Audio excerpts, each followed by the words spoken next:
Сәлеметсіздер ме? Мен сіздерге пельмень мушки дейді, яғни пельменді табаға қорылған түрде көрсетем, бірақ оны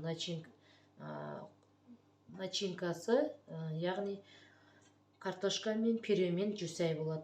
Бұған тұз, бұрышыңызды қосып алыңыз. Тестасын үйде көрсетем. Тестасына 2 ас қасық пісте майы, 1 чай қасық тұз және ыстықтау су, қайнаған су. Осыны илейміз.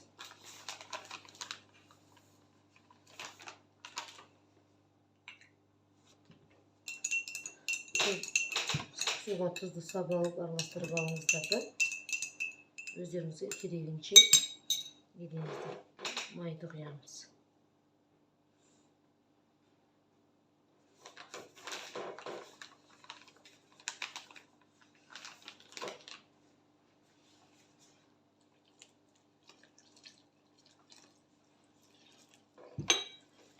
Осындай немен шүберекте жасауға болады, өте дәмді болады.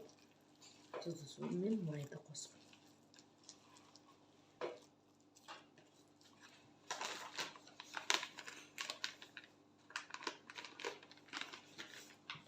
Жұмсақ қып елеңіздер.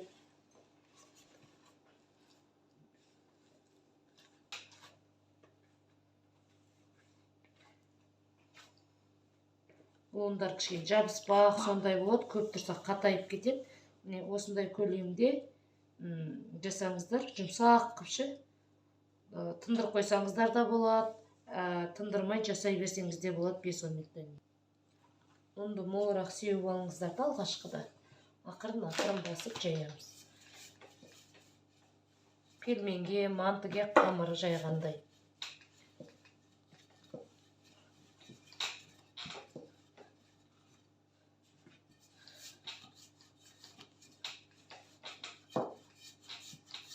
Екі шетін ақырын басып отырсаңыздар,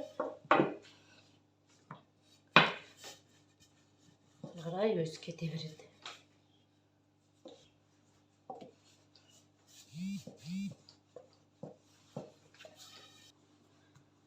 Осылай ақырындап екі шетін басып отырсаңыздар, өзі қатты салмақ басып балыздар жыртылып кетеді. Біздің теста сияқты емес. Осылай баса беріңіздер.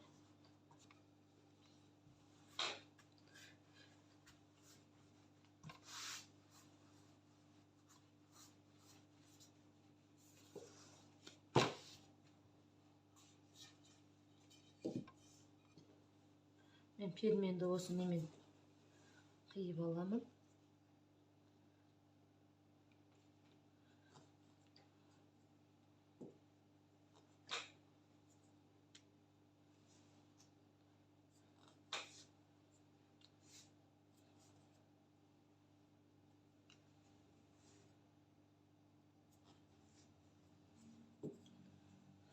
Енді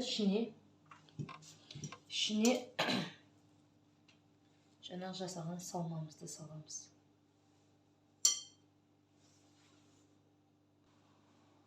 Осылай түйіп аласыздар. Салмасын салып.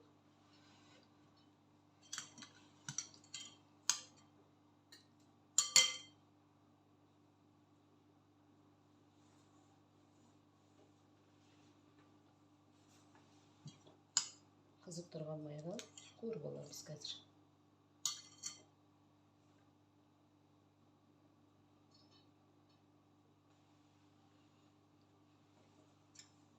Осылай жасап алыңыздар да майға қуырамыз.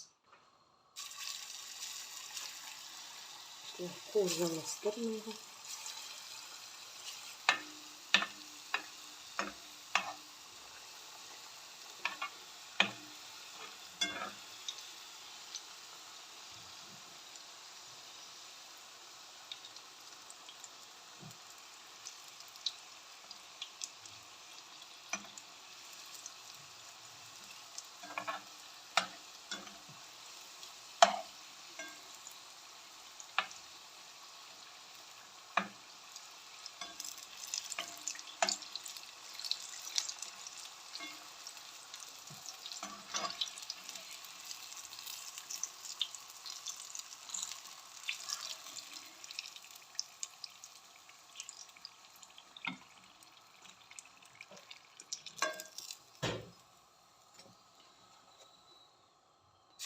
Сізге бір балаға қанша керек, сонша көлемде азбауға бір дәмін етіп жасап берсеңіз болады.